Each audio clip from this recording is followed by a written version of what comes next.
Tuesday, September 11, 2001 began as a normal day. People did their usual routines, but soon realized that this would not be a normal day. As people were waking up, 19 hijackers began to pass through airport security and soon after board planes. These hijackers were affiliated with the Islamic extremist group named Al-Qaeda. This was the same group that was responsible for the bombing of the USS Cole and the bombings of the U.S. embassies in Kenya and Tanzania. The hijackers boarded American Airlines Flight 11, American Airlines Flight 77, United Airlines Flight 175, and United Airlines Flight 93, which were all planes departed from the East Coast en route to California. Only 47 minutes after departure, Flight 11 flew into the North Tower of the World Trade Center in New York at 8:46 a.m. Many people on the streets questioned if this was an accident or an organized terrorist attack. Although soon after, they would know this was no accident. While many people watched at home, across the nation in the streets of New York, a second plane, Flight 175, hit the South Tower of the World Trade Center at 9:03. It was at this point that America knew it was under attack. Many Americans did not know how to react and questioned if any more planes would attack the U.S. At 9:37, the Pentagon in Washington, D.C. was hit by Flight 77. While this was happening, George W. Bush, the president at the same time, was in Sarasota, Florida, at an elementary school reading to kids. He was notified of the attack soon after the first plane crashed. At 9:59 a.m., the South Tower collapsed. Less than an hour after it was hit, soon after 10:03 a.m., Flight 93 crashed into a field near Shanksville, Pennsylvania. The passengers in this plane tried to stop the hijackers by charging the cockpit and caused the plane to crash into a nearby field. At 10:28 a.m., the North Tower collapsed, causing a scene of tragedy and horror across New York and the United States. After the attacks occurred, many firefighters and policemen began to search the ruins of the World Trade Center and try to find any survivors among the debris. Some rescue efforts were successful, but it was difficult for the workers to find many people as the debris was very heavy and hard to maneuver around. 9/11 proved to be very traumatic for the children who saw the event occur, as videos were replayed many times following the actual attacks. Also, during the attacks, many schools, especially in New York and Washington, D.C., either closed or sent their students home as a result of the attacks. No one knew who was safe and who was targeted. The aftermath of 9/11 proved to be very sorrowful and caused the government to rethink safety procedures.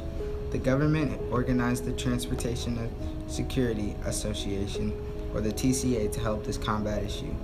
On November 19, 2001, Congress passed the Aviation Transportation Security Act. This act and organization affects Indiana transportation to this day. Indiana airports, public transportation, special events, and such have more thorough security because of these implementations. That agency and that law are the reasons you need to show up at an airport a few hours before your flight, take off your shoes and pass through security, and can't bring liquids on the plane. Also, since the attacks of September 11th, the United States economy has gotten worse as the national debt has increased heavily. But because 9/11 had a big effect on security in general, many schools, including Cathedral, tightened security after the attacks. Since then, the school has implemented a photo ID card that requires students to scan an ID to get into the buildings. This implementation has made the school much more secure. Also, since 9/11 occurred, the former students have volunteered to be a part of the military. In the years right after 9/11, the enlistment rates went up. Cathedral has seen more former students attend the U.S. service academies and then serve in the military. These attacks had a permanent effect on how the U.S. does what it does in terms of security procedures.